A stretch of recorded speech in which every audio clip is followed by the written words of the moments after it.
ပရိသတ်များအားလုံးပဲမင်္ဂလာပါခင်ဗျ Bioscope 35ကနေပြီးတော့ပြန်လည်ကြိုဆိုလိုက်ပါတယ်အခုတင်ဆက်ပေးချင်တာကတော့ဇလန်းထဲမှာတာမကရုပ်ရှင်ရိုက်ကူးရမှာလဲထူးဆန်းမှုတွေကျိန်စာတွေချောင်းလန့်ခြင်းခံရတာတွေနဲ့ပတ်သက်ပြီးတော့ဖြစ်ပွားခဲ့တဲ့ horror ဇာတ်ကား၅ကားကိုရွေးချယ်တင်ဆက်ပေးသွားမှာဖြစ်ပါတယ်ခင်ဗျ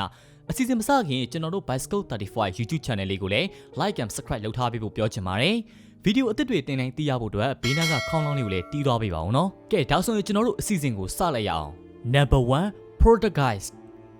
ဒီဇာတ်ကားလေးကတော့ horror ဇာတ်ကားတစ်ကားဖြစ်ပါတယ်1982ခုနှစ်ကထွက်ရှိထားခဲ့ပြီးတော့ Director Tobe Hooper ကရိုက်ကူးထားတာပါ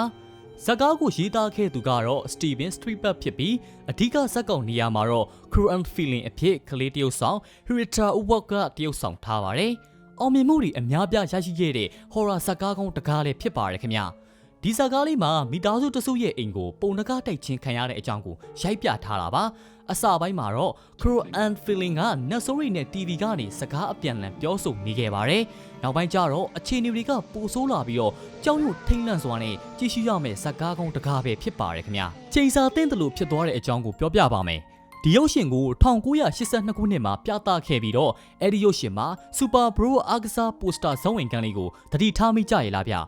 ရုပ်ရှင်အတုံးဆောင်အနေနဲ့အိယာခေါင်းရင်းမှာပိုစတာကိုကတ်ထားပါတယ်။အဲဒီပိုစတာရဲ့ရက်စွဲက1988ခုနှစ်ပါ။တိုက်ဆိုင်စွာနဲ့ပဲကလေးတရုတ်ဆောင် Henrietta Ulrich ဟာအဲဒီခုနှစ်1988မှာပဲဦးလန်းချောင်းယောဂါနဲ့ San Francisco California ကလေးစေးုံမှာတည်ဆုံသွားခဲ့ပါတယ်။သူတည်ဆုံချိန်မှာတော့အသက်က12နှစ်ပဲရှိပါသေးတယ်ခင်ဗျ။တချို့ပရိသတ်တွေကတော့ဒါဟာဒီပိုစတာကြောင့်လို့ယုံကြည်ကြပါတယ်ခင်ဗျ။ Number 2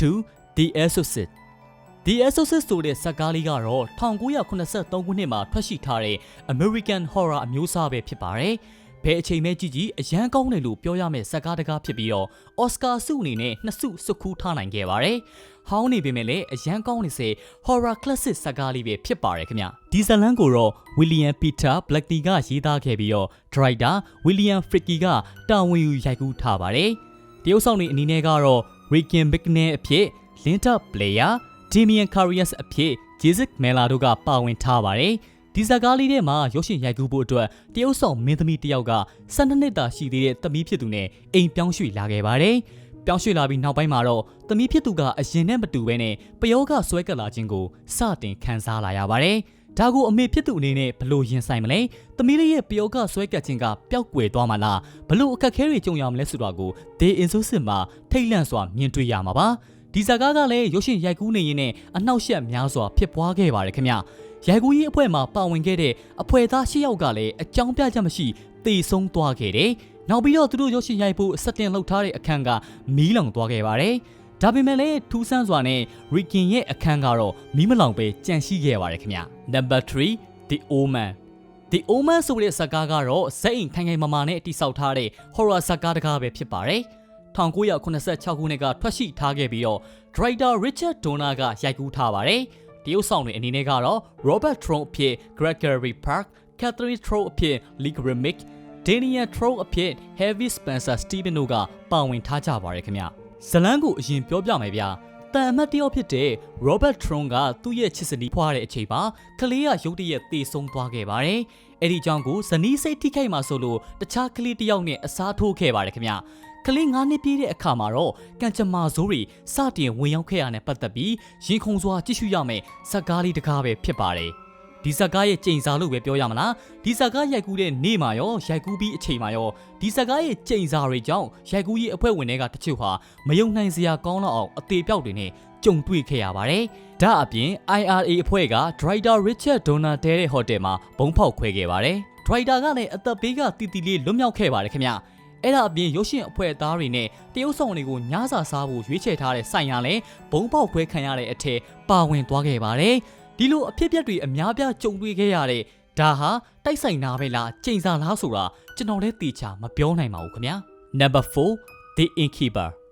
The Innkeeper ဆိုတဲ့ဇာတ်ကားကတော့2011ခုနှစ်ကထွက်ခဲ့တဲ့ horror ဇာတ်ကားတစ်ကားပဲဖြစ်ပါတယ်ခင်ဗျာ